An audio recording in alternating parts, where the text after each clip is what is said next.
December 18th, Pegasus Preview Day. Pick some 4 tracks. Let's see what happens today.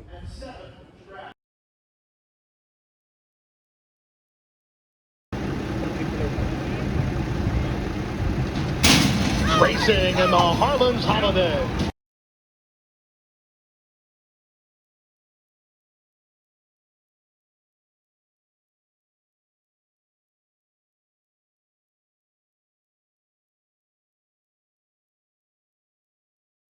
The opener in New York was a maiden event, and I didn't care for any of these special weight 2-year-olds.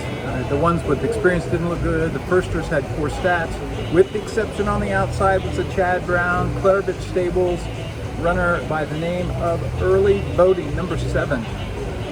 I planned to just bet the minimum, but when he took a lot of money, I doubled the bet, pressed the pace to the far turn. Doyle is watching that action there as 2 lengths back in the 4th spot. Iconic Adventures moved forward, has taken 5th.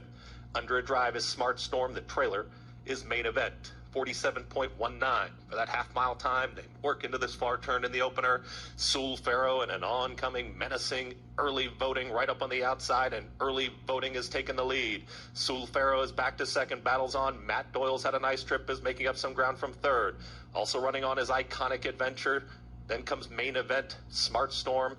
And eased out of it is My Brother Cam. Quarter mile left to go. Early Voting has the lead, and Early Voting is up by 2.5. Matt Doyle is in pursuit in the center of the racetrack with Iconic Adventure, who is also rallying on with Main Event. 8th to go. It's still Early Voting. Matt Doyle is getting closer. Early Voting has got the lead. Matt Doyle to the outside, gonna make it close. Early Voting is fending off Matt Doyle, who's wandering around just a touch. It's going to be Early Voting in the opener. Early Voting gets it. Matt Doyle, Iconic Adventure, Main Event. First win of the day.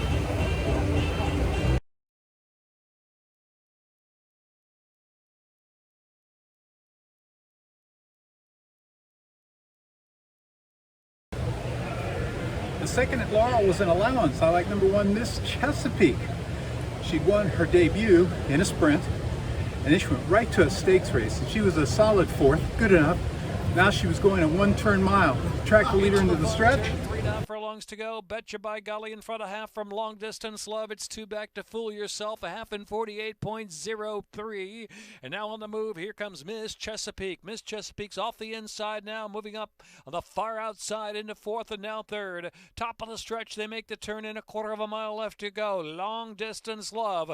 Miss Chesapeake's the danger on the outside, moving stoutly to 2nd. Just about a furlong and a half left to run. Betcha by golly, then Fool Yourself and Congress Hall. 1 furlong left in Miss Chesapeake up to take the lead from Long Distance Love on the inside. Miss Chesapeake from Long Distance Love, a gap of 7 to Fool Yourself in 3rd. It's Miss Chesapeake coming home to win. Miss Chesapeake clear from Long Distance Love, and then it was Fool Yourself. Second winner of the day. Paid a nice $6.20.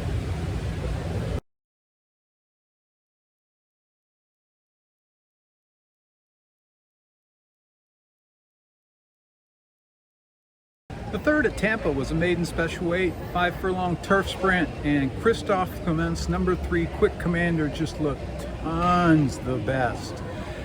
47 of the 48 figures on the field would not touch any of his numbers. Those were all in maiden special weight at a much higher rated Belmont turf. So he was going to be odds on. And he was. I tripled the bet, tracked the leaders into the far turn. Just in behind these top 2, and it's already 6 or 7 lengths then. Back to Inertia, who's up to 4th. Meanwhile, up front, Morning Cocktail hits the front. Quick Conversation swings out 3 deep, is Looking for Love, backs up in 3rd as they're at the top of the stretch. Here's Quick Conversation up alongside of Morning Cocktail. Morning Cocktail with something left, though. Battles on toward the inside. Morning Cocktail, here's Quick Conversation. Quick Conversation now a neck in front. Morning Cocktail battling on toward the inside, but Quick Conversation, the big favorite at 1 to 5, going to win it here 3/4 of a length. Oh yeah, that's another winner.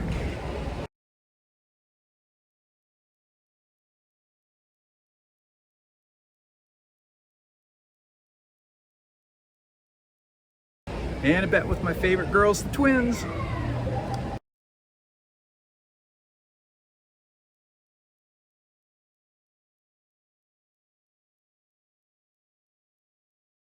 The 4th at Aqueduct was a 2nd level allowance sprint going 6.5 furlongs.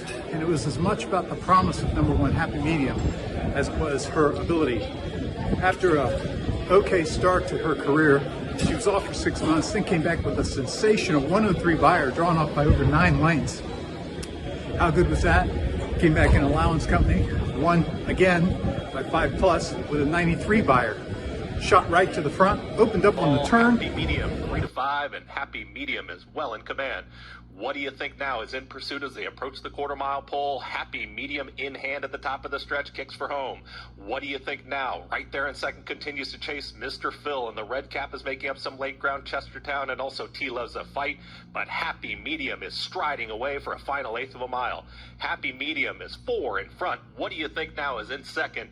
Battle's on here for third, but it is all Happy Medium. Manny Franco geared down, wins it easily. What do you think now? Double the bet, score again.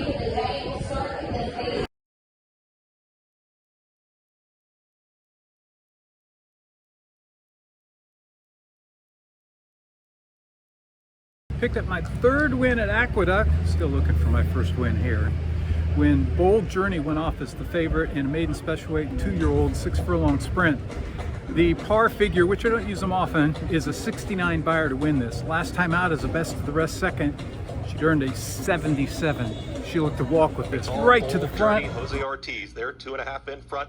Golden Code is now in the clear, continues to pursue this runner. There's Raw Courage in third. Losing some ground was our son Jake. Infeasibles not making up the ground, is still now 6-7 off the lead. Top of the stretch, it's Bold Journey. Bold Journey went 46.41 for a half-mile time and does it very nicely up front. Here comes a run to the outside from Raw Courage, to the outside of Golden Code as their second and third, 8th to go. It's still Bold Journey finding on the front end. From the back of the field is Silent Running, but they're all battling for the minors here. It is all Bold Journey. Got to the front, and Bold Journey will win this one easily. Golden Code here for second. Raw Courage late. And walk she did.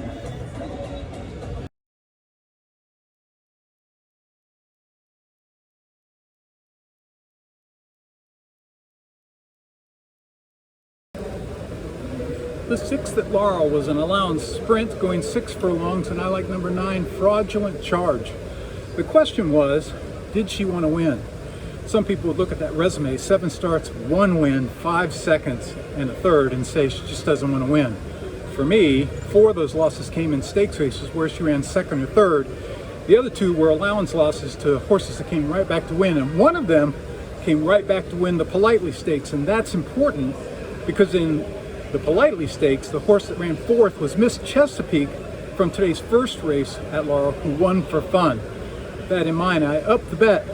The rider easily dropped her over so it saved some ground into the turn 3 wide under a hand ride. Off the lead. Into the far turn, hot pace. Away to return went the opening quarter, 23.20. Moonrock is pitching in an American Bastet, and Fraudulent Charge of the far outside is on the move for deep. Another length and a half more, and Hope Has a Name is perched and asked for run there from 5th position. She's a Rolling Stone is driven on the inside. Back to Friend Me Charlie, then Italian Dressing, and a swing out wide, and wider than that is Salamina trailing the field into the stretch, and it's Fraudulent Charge. They're 46.80 half mile. Fraudulent Charge is in front by 2. American Bastet on a way to return there. The second flight, and Hope Has a Name on the outside. But Fraudulent Charge, she's just too much, and she's pouring it on. Fraudulent Charge and Johan Rosado, very sharp in victory to win 5 in front. Here's a photo for second. Prime time, baby. Oh, yeah.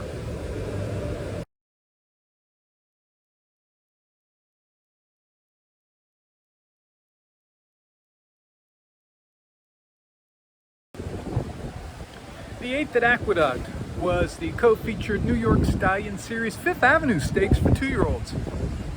It was my upset special of the day, and here's why. First of all, I went with a maiden in a stakes race, number 5, Yo Cuz, and there were 3 reasons. 1, sent out by conservative conditioner Bill Mott, who he's not going to put a horse in a stakes race as a maiden unless she's got some ability.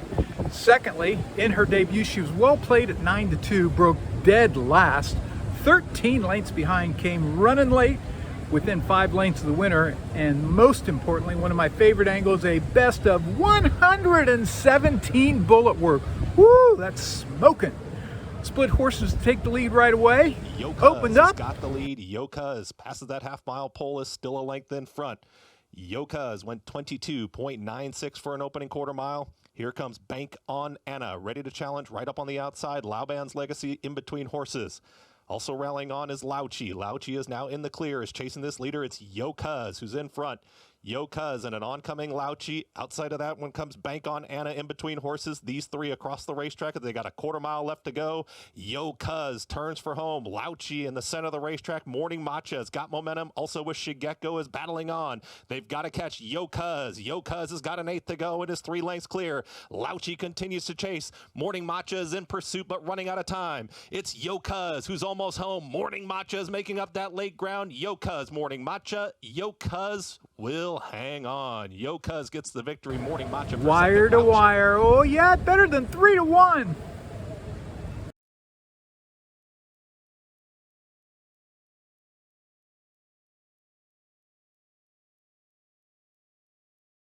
The 9th at Gulfstream was the featured Grade 3 Harlan's Holiday, and it was my best bet of the day.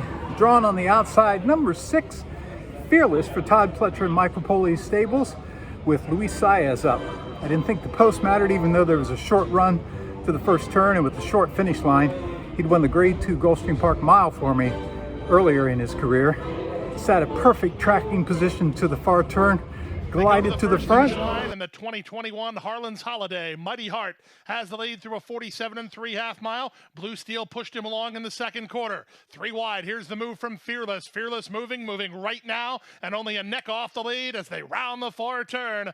Mighty Heart toward the rail, Blue Steel between, and Fearless looms the presence 3 wide. A gap of 4 to South Bend. Dropping back was Eye of a Jedi. 20 twice has been no factor as they pass the quarter mile mark. With the advantage, it's Fearless trying to battle back inside his Mighty Heart from the back. South Bend under a full head of steam with the short stretch to work with. Fearless has the lead. South Bend continues to charge. Mighty Heart is back to third with less than an eighth to go. Pletcher's Fearless, the bet of the day!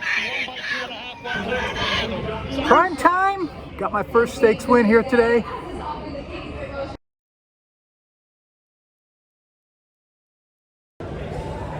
It was a good day at the races. Not so much at Gulfstream, but a good day overall.